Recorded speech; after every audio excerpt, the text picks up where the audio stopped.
Big TV ప్రేక్షకులకు నమస్కారం. కాలజ్ఞానం ప్రత్యేక కార్యక్రమానికి సాదర స్వాగతం.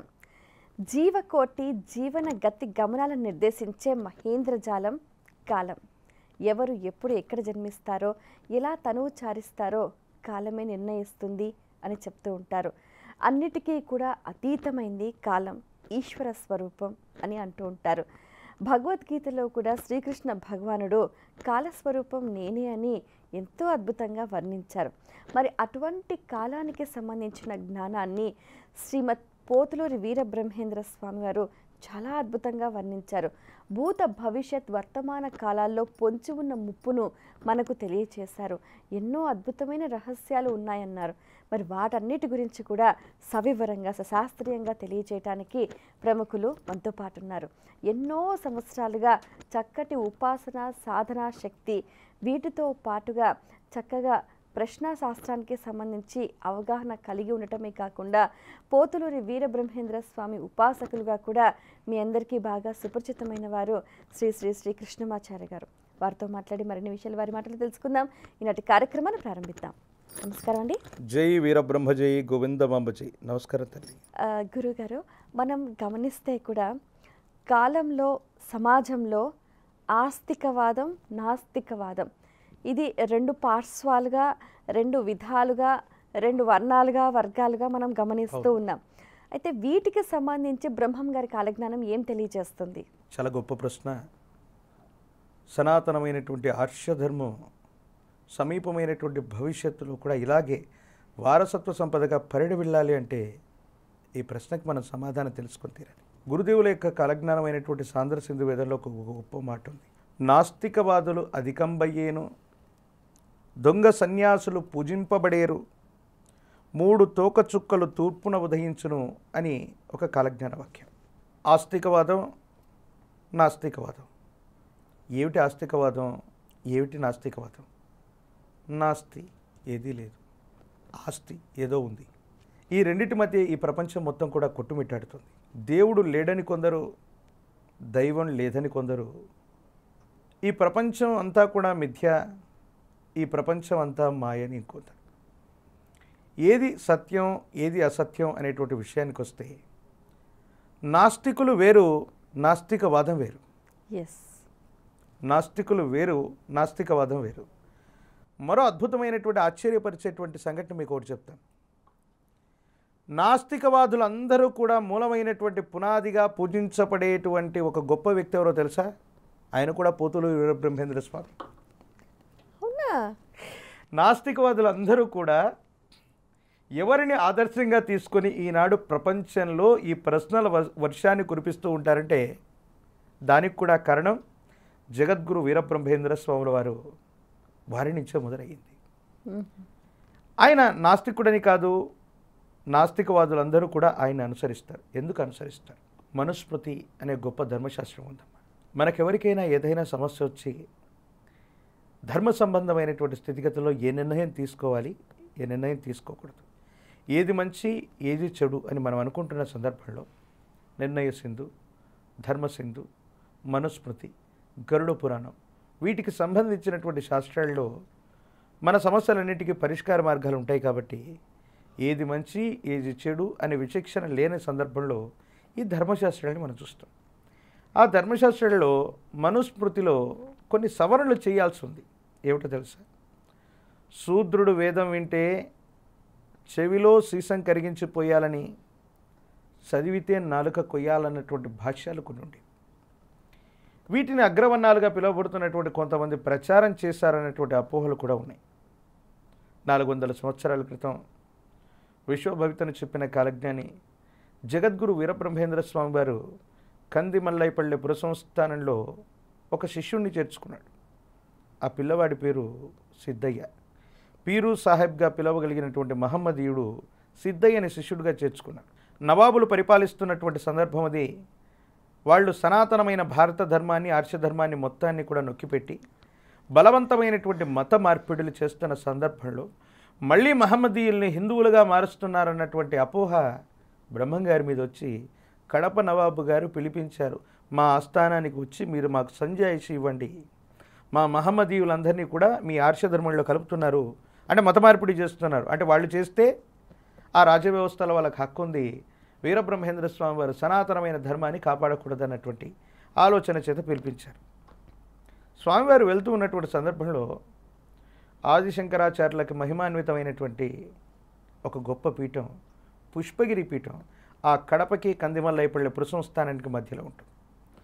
స్వామివారు ప్రయాణం చేస్తూ ఉంటే ఆ పుష్పగిరి క్షేత్రంలోని మఠాధిపతులు, పీఠాధిపతులు, పండితుల వాళ్ళందరూ కూడా వచ్చారు. నువ్వు బ్రాహ్మణుడివి కాదు, నువ్వు చెప్తున్నది ఒక కాలజ్ఞానం, నువ్వు చెప్తున్నటువంటిది పైగా ఒక ముష్కరుడు, ఒక సనాతన ధర్మానికి సంబంధం లేని ఒక శిష్యుడిని శిష్యుడిగా పెట్టుకున్నావు, నీ కాలజ్ఞానం ఏంటి, దేని గురించి చెప్తున్నావు అంటూ నీలాపనిందలతో స్వామివారిని ఆ ప్రయాణం సాగకుండా ముందుకు వెళ్ళనివ్వకుండా తర్కంతో మీమాంసంతో వాళ్లకున్నటువంటి బుద్ధిబలం చేత వాళ్లకున్నటువంటి మూర్ఖతత్వం చేత స్వామివారిని అడ్డుకునేటువంటి ప్రయత్నం చేశారు. స్వామివారి వారికి చాలాసేపు వారించి చెప్పారు. రామాయణాన్ని రచించినటువంటి వాల్మీకి నుండి పార్థాయ ప్రతిబోధితాం భగవతా నారాయణేన స్వయం వ్యాసేన గ్రథితాం అంటున్నటువంటి వేదవ్యాస మునీంద్రుడు కృష్ణ ద్వైపాయనుడి దగ్గర నుండి పుట్టుకతో ఎవరు బ్రాహ్మణులు కాదు, కేవలం ద్విజులే అవుతారు, బ్రహ్మజ్ఞానం తెలుసుకున్నటువంటి వాడే బ్రాహ్మణుడని నచ్చ చెప్పేటువంటి ప్రయత్నం చేసిన వాళ్ళెవరు కూడా వినలేదు. వినకపోగా స్వామివారిని గుర్రపు బండి నుండి లాగివేసేటువంటి ప్రయత్నం జరిగింది. స్వామివారి యొక్క తపోనిష్ట వల్ల ఆ పుష్పగిరి అగ్రహారం మొత్తం కూడా దగ్ధమైపోయింది. స్వామివారి యొక్క శాపగ్రస్తమైనటువంటి ఫలితం ఈనాటికి ఏ మఠాధిపతి, ఏ పీఠాధిపతి ఆ పుష్పగిరి సంస్థానం ఎంత గొప్పదై ఉన్నప్పటికీ అక్కడ నివసించేటువంటి అవకాశం 400 సంవత్సరాలుగా లేదు. అప్పుడు స్వామివారు గొప్ప మాట చెప్పారు. మనుస్మృతి లాంటి ధర్మశాస్త్రాలను పట్టుకుని శూద్రుడు వేదం వింటే చెవిలో సీసం కరిగించిపోయాలని, చదివితే నాలుక కొయ్యాలని, అభాగ్యులైనటువంటి ఆడపిల్లలకి కన్యాశుల్కమో బాల్య వివాహాలు చేసి చిన్నప్పుడే భర్త గతించిపోతే బలవంతంగా ఆ పంచమాంగళ్యాలు తొలగించి వేసి శిరోముండనం చేసి ఓ చివర కూర్చోబెట్టడం, ఇటువంటి కుసంస్కారాలు ఉన్నాయి. వీటిని సంస్కరించాల్సినటువంటి పరిస్థితి వచ్చింది. దేవతామూర్తులు బలి కోరుతారా? మీ ఊర్లో ఉన్నటువంటి అమ్మవారు ఎల్లమ్మ, పెద్దమ్మ, పోలేరమ్మ, అంకాలమ్మ, నూకాలమ్మ ఎవరైనా ఉండొచ్చు. 84 లక్షల చరాచర జీవకోటిలో దేవతా స్వరూపానికి మనమందరం కూడా పిల్లలతో సమానం. అవి జంతువులైనా, పక్షులైనా, పాములైనా, మనుషులైనా, ఎవరినైనా. అసలు భగవతత్వం అంటే ప్రేమతత్వం కలిగినటువంటిది. ప్రాణాన్ని కోరుకుంటుందా, బలిని కోరుకుంటుందా, మాంసాన్ని కోరుకుంటుందా, రుధిరాన్ని కోరుకుంటుందా, అది స్వీకరిస్తుందా? అలా స్వీకరించేది దేవతా స్వరూపం కానే కాదు, అది క్షుద్రగణమని చెప్పి పోలేరమ్మ అమ్మవారికి సంబంధించినటువంటి జాతర జరుగుతూ ఉంటే గురుదేవులు వీళ్ళందరి యొక్క మనసులో ఉన్నటువంటి ఒక ఆలోచన రేకెత్తించి అమ్మవారి యొక్క జాతరలో జంతువుల్ని బలిస్తున్నటువంటి సందర్భంలో పోలేరమ్మను ఇలా పిలిచి, అమ్మా పెదకాపు గారు చుట్ట వెలిగించుకుంటున్నారు, నిప్పు కనబడట్లేదమ్మా, ఒక్కసారి నిప్పు పట్టుకురా అంటే ఆ దేవతామూర్తి శిల రూపం నుండి సాక్షాత్కరించి నడుచుకుంటూ వచ్చి నిప్పు తీసుకొచ్చింది. దేవతామూర్తులు బలి కోరరు. మనం ఇచ్చేటువంటి బలి మన ఆనందం కోసం ఇస్తున్నాం తప్ప, మనం తినాలన్నటువంటి ఆలోచనతో ఇస్తున్నాం తప్ప దేవతలు బలి కోరరు అనేటువంటి నిదర్శనాన్ని ప్రపంచానికి చాటి చెప్పినటువంటి తర్వాత ఇది నాస్తి, ధర్మ గ్రంథాల్లో లేనటువంటి దాన్ని ఇంతకాలం కొంతమంది ప్రచారం చేశారు, కొన్ని సాంప్రదాయాలు ప్రచారం చేశాయని. ఈ మధ్యకాలంలో యోగా మెడిటేషన్ సెంటర్స్ బాగా ఎక్కువ అవుతాయి. ఎక్కడ చూసినా ప్రాణాయామ, ఇంకా ఏవో కొత్త కొత్త పేర్లు పెట్టారు వాటికి, శ్వాసకు సంబంధించిన సాధన ప్రక్రియ, కపాలభాతి. ఈ మధ్యకాలంలో కొంతమంది నా దగ్గరికి వచ్చి, గురుగారు మేము యోగా ట్రైనర్స్ అని, ఎంతకాలం నేర్చుకున్నాను, మేము కోర్స్ కంప్లీట్ చేస్తామండి, యోగాలో మాకు అంతా తెలుసు. ఏం తెలుసు అని అడిగాను. 1 సంవత్సరం 2 ఏళ్ళలో ఒక కోర్స్ కంప్లీట్ చేశాను, నా దగ్గర సర్టిఫికేట్ కూడా. ఈ యోగాన్ని ఎవరు ప్రతిపాదన చేశారని అడిగాను. ఈ యోగ వాసిష్టానికి మూల పురుషులు ఎవరు, దీనికి సంబంధించినటువంటి ప్రకరణలు ఎందులో ఉన్నాయి, మీరు చేసేటువంటి యోగాభ్యాసానికి మూలం ప్రమాణం ఏమిటి అని అడిగాను. గురుగారు ఇది శ్రీరామచంద్రుడు వశిష్ఠుడి సంవాదంలో వచ్చింది కదండి. ఎస్. అలాగే మీరు అన్నట్టుగా కొన్ని వందల వేల సంవత్సరాల క్రితం నుండి ఆ, ఈ యోగ వాసిష్టాన్ని గురించి మనం తెలుసుకుంటున్నాం. పతంజలి మహర్షి గురించి కూడా మనం తెలుసుకున్నాం. మనకెవ్వరికీ తెలియంది ఈ యోగా సెంటర్స్ అందరికీ, ఈ యోగా ట్రైనర్స్ అందరికీ, ఈ యోగం ధ్యానం పేరుతో బోర్డులు పెట్టుకున్న వాళ్ళందరికీ కూడా మూలమైన పురుషుడు వీరబ్రహ్మేంద్ర స్వామి. అవునా? ఎలాగంటే చెప్తాను. వేదాలు, ఉపనిషత్తులు, సనాతనమైనటువంటి వేదవాంగ్మయంలో వేదాలకు ఉన్నటువంటి ఉపాంగాలన్నింటిలో కూడా వేదం అన్నటువంటిది గొప్ప రహస్యంలాగా, ఇది అన్యులు ఎవరు చదవకూడదు, దీంట్లో ఉన్నటువంటి విషయం ఎవరికి తెలియకూడదు అన్నటువంటి ప్రతిపాదనలో ఉన్నటువంటి రోజుల్లో భగవంతుని ఎట్లా దర్శించాలి, మనిషి యొక్క శరీరంలోని సూక్ష్మ శరీరం ఎలా ఉంటుంది, ఆ షట్చక్రాలు ఎలా ఉంటాయి, ఏ చక్రానికి ఏ దేవతామూర్తి అధిదేవతా స్వరూపం అన్నటువంటి దాని గురించి ఒకరోజు శ్రీ గురుదేవుడు వీరబ్రహ్మేంద్ర స్వామి వారు కందిమల్లైపల్లి పురసంస్థానంలో ఓ చోట కూర్చొని భక్తులందరికీ చెప్తున్నారు. ఒక అరుంధతి వనిత, దళిత జాతికి సంబంధించిన ఒక వనిత, ఆవిడ పేరు ముత్తమ్మ. ఆవిడ స్వామివారు చెప్తున్నటువంటి వీటన్నిటి గురించి కూడా విన్నది. ఓ, భగవంతుడు ఎక్కడో లేడు, మన శరీరంలోనే ఉన్నాడు, ఇన్ని చక్రాలు శరీరంలో ఉన్నాయండి. ఆవిడ స్వామివారు చెప్తుంటే పరవశించిపోయి ఆలస్యంగా ఇంటికెళ్ళి, భర్త త్రాగులు, చోరులు, ఇలాంటి వ్యసనాల పరుడు. భర్త తీవ్రమైనటువంటి వ్యసనానికి అలవాటు పడ్డాడు. కళ్ళు దాగి ఉన్నప్పటికీ భార్య ఎంతసేపటికి ఇంటికి రావట్లేదు. మాంసాహారాన్ని వండి పెట్టాలయనకు ఆ రోజు ఆవిడ మర్చిపోయి, ఎవరో స్వామీజీ ఏదో ప్రవచనం చేస్తున్నారు, గొప్పగా చెబుతున్నారు, ఆయన దర్శనాన్ని చేసుకుని వస్తే బాగుంటుందన్న ఉద్దేశంతో వెళ్ళింది, వచ్చింది, ఆలస్యమైంది. ఎక్కడికి వెళ్ళామని అడిగాడు భర్త. ఆయన పేరు కక్కయ్య. ఇప్పుడే స్వామివారు ఒక ఉపన్యాసం చెప్పారండి, ఎంత గొప్పగా చెప్పారు. మన శరీరంలో చక్రాలు ఉంటాయంట, మూలాధారమట, స్వాధిష్టానమట, అనాహతమట, విశుద్ధమట అంటే ఏదో చెప్పింది. బాగా తాగి ఉన్నటువంటి వాడికి మరింత కోపం వచ్చింది. నిజంగా నీ శరీరంలో ఇవన్నీ ఉన్నాయా అని అడిగాడు. నీ శరీరంలో ఉంటాయి, నా శరీరంలో ఉంటాయి, అందరి శరీరంలో ఉంటాయని చెప్పాడు ఆయన. వెంటనే ఒక అరకత్తిని తీసుకుని, నీ శరీరంలో ఈ చక్రాలు ఎక్కడున్నాయో చూపెట్టమని తునకలుగా నరికివేశాడు భార్యని. ఈ విషయం తెలుసుకున్న వీరబ్రహ్మేంద్ర స్వామి వారు, ఏ స్వామీజీ కూడా అరుంధతి వాళ్ళకి వెళ్ళాడు, కానీ ఆయన వెళ్ళాడు. వెళ్ళి ఆవిడ్ని మళ్ళీ పునర్జీవితురాల్ని చేసి, ఇదిగో షట్చక్రాలు ఇలా ఉంటాయి, కోల్పోయిన ప్రాణశక్తిని ఇలా బ్రతికించవచ్చని వీరబ్రహ్మేంద్ర స్వామి వారంటే కేవలం కాలజ్ఞానాన్ని రాశారనుకుంటాం. స్వామివారి యొక్క జీవన గమనంలో గతించిపోయిన మనిషి, గతించిపోయినటువంటి ఏదైనా ఒక రకమైనటువంటి జీవి ఏది కనిపించినా దాన్ని పునర్జీవితురాలని చేసేవాడు.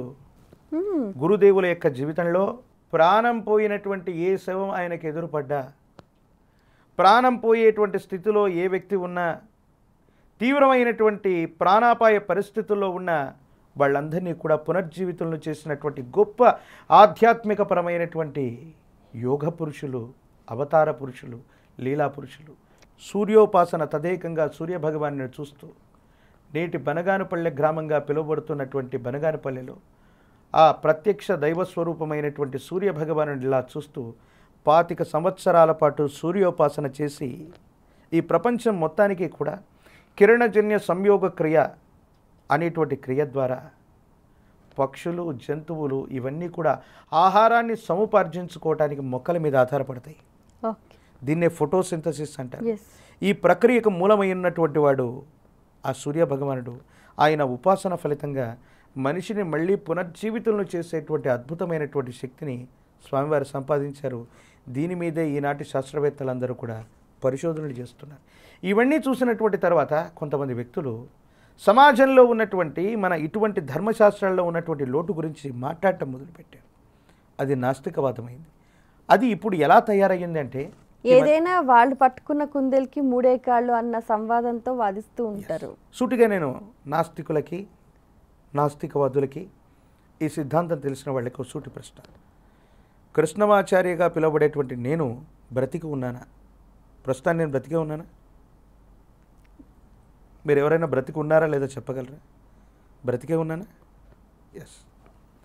నా శరీరంలో బయటికి కనిపించేటువంటి అంగాలే కాదు, ఊపిరితిత్తులు, గుండె, లేకపోతే అంతరంగా ఉన్నటువంటి అవయవాలన్నీ ఉన్నాయా? ఇవి ఉన్నాయో లేదో తెలుసుకోవాలంటే ఏం చేయాలి? ఈ నాస్తికవాదులను నొప్పించాలి. నాకు కూడా గుండె ఉంది, నాలో కూడా ఊపిరితిత్తులు ఉన్నాయి, నాకు కూడా రకరకాలైనటువంటి అవయవాలు ఉన్నాయని నిరూపించాలంటే ఏం చేయాలి? స్కానింగ్ చేయాలి, ఎక్స్రే చేయాలి, ఏమైనా చేస్తే లోపల ఎన్ని ఉన్నాయి, 2 ఉన్నాయా, 3 ఉన్నాయా, అసలు ఉన్నాయా లేదా తెలుస్తుంది, అంతేగా. కానీ అటువంటి ప్రశ్న ఉత్పన్నమైంది. ఎస్, అదే చెప్తున్నాను. కృష్ణమాచార్యగా పిలువబడేటువంటి నేను నా శరీరంలో ఇన్ని అంగాలు ఉన్నాయని చెప్పడానికి నాస్తికవాదులైనటువంటి మీరు ఒక వైద్యున్నో, శాస్త్రవేత్తనో, లేదా మీరు కొలిచేటువంటి పరికరాల ద్వారానో స్కానింగ్ చేసో నా శరీరంలో నిబిడీకృతమై ఉన్నటువంటి అవయవాలను చూడగలరు. కానీ మనిషిలో ఉన్నటువంటి ప్రాణశక్తి ఏ అవయవంలో దాగుంది, ఏ రూపంలో ఉంది, ఈ ప్రాణానికి మూలమై ఉన్నటువంటి అవయవం ఏది చెప్పగలిగిన శాస్త్రవేత్త కానీ, 84 లక్షల చరాచర జీవకోటిలో ప్రాణం ఇందులో ఉంది, ఈ రూపంలో ఉంది చూపించగలిగిన పరికరం కానీ, చెప్పగలిగిన శాస్త్రవేత్త కానీ, నాస్తికుడు కానీ, నాస్తికవాది కానీ ఎవరైనా ఉన్నారా? నో. మరి వీళ్ళొచ్చి ఈ నాస్తికవాదులు పేర్లు పెట్టుకుంటారండి. అయ్యా మీ పేరేమిటి అనగానే నా పేరు రమేష్, సురేష్, హరీష్ అంటారు. ఏమండి, గొప్పగా విష్ణు సహస్రనామాన్ని, శివ సహస్రనామాన్ని, గణేశుడి యొక్క సూక్తాలని, అమ్మవారికి సంబంధించిన లలితా సహస్రనామాన్ని మేము చదువుకుంటాం. మా పిల్లలందరికీ ఆ పేర్లు పెట్టుకుంటాం. మీరెందుకు విష్ణు సహస్రనామంలోని పేరు పెట్టుకుంటారు, శివ సహస్రనామంలోని పేరు పెట్టుకుంటారు? దేవుడే లేదని మీరు చెప్తున్నప్పుడు నాస్తికవాదులకి భగవంతుడి పేరు ఎందుకు? హైడ్రోజన్ అని పెట్టుకోండి, ఆక్సిజన్ అని పెట్టుకోండి, కార్బన్ డైఆక్సైడ్ అని పేరు పెట్టుకోండి. మీరెందుకండి హరీష్, సురేష్, రమేష్ ఇలాంటి పేర్లు మీరు ఎందుకు పెట్టుకుంటారు? అంటే పేరు కూడా జీవితం పైన, జాతకం పైన ప్రభావం చూపిస్తుంది అంటారా? ఒక వ్యక్తికి పేరు ఎందుకు పెడతారంటే, ఒక జ్యోతిష్యుడి దగ్గరికి వెడితే మీ వయసు ఇంత ఉంటే మీ పేరులో ఉన్నటువంటి మొదటి అక్షరం, మీరు పుట్టినటువంటి సరైనటువంటి ఖచ్చితమైన సమయాన్ని లగ్నం అంటాం. ఆ లగ్నంలో ఏ నక్షత్ర పాదంలో మీరు పుట్టారో తెలుసుకుంటాడు జ్యోతిష్యుడు. ఆ నక్షత్ర పాదంలో మీ పేరు పెడతారు. ఆ నక్షత్రం ఏ రాశికి సంబంధించింది, పుట్టినటువంటి సమయంలో ఏ వింశోత్తర దశ ఉంటుంది, లేదా 30-40 సంవత్సరాల తర్వాత ఈ వ్యక్తి ఏ మహర్దశలో ఉంటాడు, ఆ మహర్దశ కారణంగా వీరికి వచ్చే సమస్యలు ఏమిటి, ఒక పేరు చెప్తే చెప్పచ్చమ్మా. 10 సెకండ్లలో లెక్క కట్టగలిగినటువంటి అద్భుతమైన ప్రక్రియ జ్యోతిషాస్త్రం. అందుకు పేరు పెట్టుకోమన్నారు తప్ప, అందుకు పేరు పెట్టారు తప్ప, బిడ్డ పుట్టగానే నక్షత్రాన్ని బట్టి పేరు పెట్టేది ఎందుకేనమ్మా? ఆ వ్యక్తికి ఎన్ని సంవత్సరాల్లో ఏ మహర్దశలు వస్తాయి, ఏ ప్రాబ్లమ్స్ వస్తాయి, ఏమీ లేకుండా లెక్క కట్టగలిగినటువంటి అద్భుతమైన స్థితే పేరుకుంది. మరి వీళ్ళని హైడ్రోజన్ అని పెట్టుకోమనండి, కార్బన్ డైఆక్సైడ్ అని పెట్టుకోమనండి. వీళ్ళు సైన్స్ చెప్తే నమ్మరు కదా, సైన్స్ చెప్పిందే నమ్ముతారు కదా. మరి భగవంతుడు ప్రాణశక్తిని చూపించట్లేదు కదా ఏ పరికరం. మరి వైద్యులు చేస్తున్నటువంటి వైద్యశాస్త్రం తప్ప. వైద్యులందరినీ అడుగుతున్నాను, ప్రాణశక్తి ఏ అవయవంలో ఉంది? గుండెలో ఉందా, రక్తంలో ఉందా, కాలేయంలో ఉందా? మరి ఇవన్నీ కూడా ట్రాన్స్ప్లాంటేషన్ చేస్తున్నాం. ఒక జీవి నుండి వేరే జీవికి, ఒక వ్యక్తి నుండి వేరే జీవికి పెడుతున్నాం. అంటే వీళ్ళ ప్రాణం వాళ్ళకి పోతుందా? ఇది గొప్ప రహస్యం. సనాతనమైనటువంటి ధర్మంలో మనకు సంబంధించినటువంటి జ్ఞానం నుంచే ఈ విజ్ఞాన శాస్త్రం పుట్టింది, కానీ విజ్ఞాన శాస్త్రం నుండి జ్ఞానం అన్నటువంటిది రాలేదు. ఇది తెలుసుకోలేక మనం అందరం కూడా నాస్తికులం, మాకే గొప్పగా తెలుసు, మేమే గొప్పగా ఉంటున్నాం, కాలం లేదు, అది లేదంటున్నారు. మీ అందరికీ సరైన సూచన మరొకటి, విజ్ఞాన శాస్త్రం కూడా జ్ఞానం నుండి, వేదం నుండి మాత్రమే వచ్చిందని మనం తెలుసుకోవాలి. గురుగారు, మనం గమనిస్తే కూడా గవ్వల శాస్త్రం అనేది కూడా భవిష్యత్తును నిర్దేశిస్తుంది. అసలు గవ్వల్లో ఏముంది? ఒక వ్యక్తి యొక్క భూత భవిత వర్ధమానాలు తెలియజేసే జ్యోతిషాస్త్రం అద్భుతమైంది. హస్త సాముద్రికం ద్వారా, నుదుట ఉన్నటువంటి రేఖలను బట్టి, ఒక వ్యక్తి యొక్క జన్మ కుండలి ద్వారా, ప్రశ్నాశాస్త్రం ద్వారా ఒక వ్యక్తికి సంబంధించిన భూత భవిత వర్ధమానాన్ని తెలియజేస్తూ ఉంటాం. ఆదిత్యాయ చ సోమాయ మంగళాయ బుధాయ చ గురు శుక్ర శనిభ్యర్చ రాహవే కేతవే నమః. ఈ 9 గ్రహాలకి మూలంగా 9 గవ్వల్ని తీసుకున్నాం. ఒక విశేషవంతమైనటువంటి ఉపాసన బలంగా ఒక మంత్రాన్ని సాధన చేశాం. విశ్వభవితని చెప్పిన కాలజ్ఞాని వీరబ్రహ్మేంద్ర స్వాముల వారు సజీవంగా ఇంకా కొలువై ఉన్నట్టుగా మేము భావన చేసి గురుదేవుల యొక్క మందిరంలో వాటిని ఉంచాం, అభిమంత్రించాం, తీసుకొచ్చాం. మీకు ఒక వ్యక్తి యొక్క భూతభవిత వర్తమానాలు తెలియజేసే సందర్భంలో వాళ్ళ పుట్టిన తేదీ వివరాలు లేకపోవచ్చు. దానివల్ల వాళ్ళ జన్మ లగ్నం ఏంటో, జన్మ నక్షత్రం ఏంటో తెలియదు. వాళ్ళు ఫోన్లో మాట్లాడుతున్నారు, వాళ్ళ ముఖం కూడా మీరు చూసే అవకాశం లేదు. కానీ ఇప్పుడు మనం కూర్చున్న లగ్నంలో వారికి సంబంధించిన భవిష్యత్తు గురించి వేగవంతంగా అతి ఖచ్చితత్వం చేత రమారమిగా ఈ శాస్త్రాన్ని మనం ఉపయోగించుకొని జరగబోయేటువంటి అంశానికి సంబంధించిన ఒక ముఖ్యమైన ఫలితాన్ని మనం ఖచ్చితంగా చెప్పచ్చు. అది గురుదేవుల ఉపాసన ఫలంగా ప్రశ్నాశాస్త్రాన్ని అనుసరించి 9 గ్రహాలకు మారుగా 9 గవ్వల్ని తీసుకొని ఒక ప్రత్యేకమైనటువంటి మంత్రం చేత వాటిని ఉపాసన చేయటం వల్ల గురుదేవుల యొక్క ఉపాసన ఫలితంగా తల్లిదండ్రులు నాకు ఇచ్చినటువంటి ఈ జన్మ చరితార్థమైంది. అందుకే ప్రపంచంలో ఎన్నో ముందస్తు విషయాల్ని తెలియజేసేటువంటి ఆ అద్భుతమైనటువంటి అవకాశాన్ని గురుదేవులు నాకు కల్పించారు. మరి ఈరోజు ఎవరి జాతకం గురించి మీరు తెలియజేయబోతున్నారు? కల్వకుంట్ల కవిత గారు, మాజీ ముఖ్యమంత్రి వర్యులు శ్రీ కేసీఆర్ గారి యొక్క కుమార్తె, వారి సమీపమైనటువంటి భవిష్యత్తు గురించి ఇప్పుడు మనం తెలుసుకునేటువంటి ప్రయత్నం చేద్దాం. శివాయ బ్రహ్మణే నమ, వీరబ్రహ్మేంద్ర స్వామినే నమో నమ. జై వీరబ్రహ్మ జై గోవిందమాంబ జై. ఓం హ్రీం క్లీం శ్రీం శివాయ బ్రహ్మణే నమ, వీరబ్రహ్మేంద్ర స్వామినే నమో నమ. వచ్చినటువంటి ఫలితం 4. ఇది రాహు సంబంధమైనటువంటి ఫలితం. ప్రతిసారి కూడా ప్రశ్నాశాస్త్రం గవ్వ ప్రశ్నను అనుసరించి మేము చెప్పేటువంటి ప్రతి సందర్భంలో కూడా ఈ 4 సంఖ్య గురించి మళ్ళీ మళ్ళీ చెప్తూ ఉంటాం. ఈ 4 సంఖ్య అన్నటువంటిది రాహు సంఖ్య. అందుకే రాహు సంబంధమైనటువంటి నియంత్రణలో ఉన్నటువంటి మద్యం తత్సంబంధమైనటువంటి విషయాలకు సంబంధించిన ఆరోపణలో వీరు చిక్కుకున్నారు, ఇబ్బందులు పడ్డారు, సమస్యాత్మకమైనటువంటి పరిస్థితుల్ని మనం చూసాం.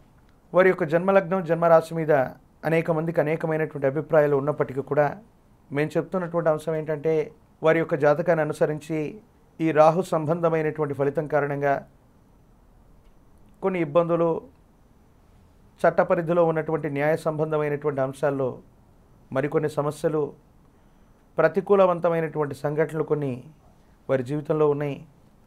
ప్రత్యేకించి తెలంగాణని ఉద్యమించి తీసుకొచ్చినటువంటి కేసీఆర్ గారి యొక్క తనయురాలిగా కవిత యొక్క జీవిత గమనంలో జరగబోయేటువంటి అంశం ఏంటంటే ఈవిడ జీవితంలో కూడా ఒక ఉద్యమానికి శ్రీకారం చుట్టగలిగినటువంటి పరిస్థితులు ఉన్నాయి. దేశ కాలమాన పరిస్థితులు, ప్రజల చేత ప్రజల కొరకు ఎన్నుకోబడేటువంటి ప్రజాస్వామ్య వ్యవస్థలో ఎప్పుడు ఏమవుతుందో తెలియదు. కానీ సమీపమైనటువంటి భవిష్యత్తులో చట్టం, న్యాయ సంబంధమైనటువంటి విషయాల్లో ఎక్కువగా సమస్యలను వీరు ఎదుర్కోవడంతో పాటు ప్రజల కోసం ఒక ఉద్యమానికి శ్రీకారం చుడతారు. ఉద్యమ స్ఫూర్తి చేత మళ్ళీ నాయకత్వ లక్షణాల చేత ప్రజల్ని ఆకర్షించుకునేటువంటి ప్రయత్నాన్ని కూడా తప్పకుండా కవిత గారు చేసేటువంటి అవకాశం ఉంది. ఈ రాహు సంబంధమైనటువంటి మాయ ఎలా ఉంటుందంటే ఖండాంతరాలు దాటినటువంటి ఖ్యాతినో, ఖండాంతరాలు దాటినటువంటి సంపదనో రాహు ఇస్తూ ఉంటాడు, అనుకూలిస్తూ ఉంటే.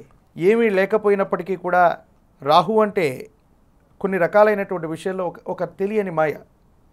అది ఎన్ని నిమిషాలు ఉంటుందో, ఎన్ని గంటలు ఉంటుందో, ఎన్ని సంవత్సరాలు ఉంటుందో మనకు సంబంధించిన యోగాన్ని బట్టి ఉంటుంది. కవిత గారికి సంబంధించినటువంటి జాతకంలో ఒకవైపు చట్టపరమైనటువంటి విషయాల్లో వచ్చిన ఇబ్బందులు ఆవిడ సమీపమైన భవిష్యత్తుకు పునాదులు కాబోతున్నాయి. వాళ్ళ జీవితంలో ఎక్కువగా చట్టపరమైన, న్యాయపరమైన అంశాల్లో ఇబ్బందులను ఎదుర్కొంటారు. అట్ ద సేమ్ టైం ఒక ఉద్యమానికి శ్రీకారం చుడుతూ మాయాస్వరూపుడైనటువంటి రాహువు ఒక గొప్ప పాత్రని పోషిస్తాడు. ఆవిడ ప్రజా జీవితంలో మరో ఉద్యమానికి కర్తగా వ్యవహరించడంతో పాటు ఈ ప్రజాస్వామ్య వ్యవస్థలో ఒక గొప్ప పోరాటాన్ని చేయబోయేటువంటి పరిస్థితులు కూడా వారి యొక్క జాతకంలో ఉన్నాయి. ఏది ఏమైనప్పటికీ అష్టాదశ శక్తిపీఠాల గురించి మనకు తెలుసు. అమ్మవారి స్వరూపాలను అద్భుతంగా మనం ఆరాధన చేస్తూ ఉంటాం. అటువంటి విశేషవంతమైనటువంటి అమ్మవారిలో ఇదే తెలంగాణ రాష్ట్రంలో అలంపూర్ జోగులాంబ సాక్షాత్తు మహోన్నతమైనటువంటి శక్తిపీఠం. తుంగభద్ర నదీ తీర ప్రాంగణంలో ఒక వృద్ధురాలి యొక్క స్వరూపంలో వికృతమైనటువంటి ఆకృతిలో జోగులాంబగా పిలువబడినటువంటి అమ్మవారే మహోన్నతమైనటువంటి శక్తిపీఠంగా కొలువై ఉంది. అమ్మవారికి సంబంధించినటువంటి ప్రత్యేకమైనటువంటి ఆరాధనలు అమ్మవారికి సంబంధించినటువంటి తాంత్రిక సంబంధమైనటువంటి విధి విధానంలో హోమక్రతువులు, అమ్మవారికి సంబంధించినటువంటి ఆలయ ప్రాంగణంలో ఒక ప్రత్యేకమైనటువంటి శ్రీచక్ర మేరుని ఆరావళి కుంకుమతో అర్చన చేయటం, ఈ క్రతువులను చేయగలిగితే వారి జాతకంలోని రాహు సంబంధమైనటువంటి స్థితి మరింత యోగదాయకమవుతుంది, అనుకూలవంతమైనటువంటి పరిస్థితులకి తప్పకుండా కారణం కాబోతుందంటలో ఎటువంటి సందేహం కూడా లేదు. చాలా సంతోషం అండి. మీ అమూల్యమైన సమయాన్ని కేటాయించి ఎన్నో విషయాలు వివరంగా మాకు తెలియజేసినందుకు ధన్యవాదాలు. జై వీరబ్రహ్మ జై గోవిందమంబజీ. వీక్షించారు కదండి. భూత భవిష్యత్ వర్తమాన కాలాలపై కాల జ్ఞానం అనేది ఏ విధంగా ప్రభావితం చూపిస్తుంది, అలాగే వ్యక్తుల జీవితాలపై కాలజ్ఞానం ఏ నిర్దేశిస్తుంది, ఎన్నో ఆసక్తికర విషయాల గురించి తెలుసుకున్నారు కదా. ఇది ఇవాళ కార్యక్రమం. మరో కార్యక్రమంలో మళ్ళీ కలుసుకుందాం. అంతవరకు సెలవు. నమస్కారం.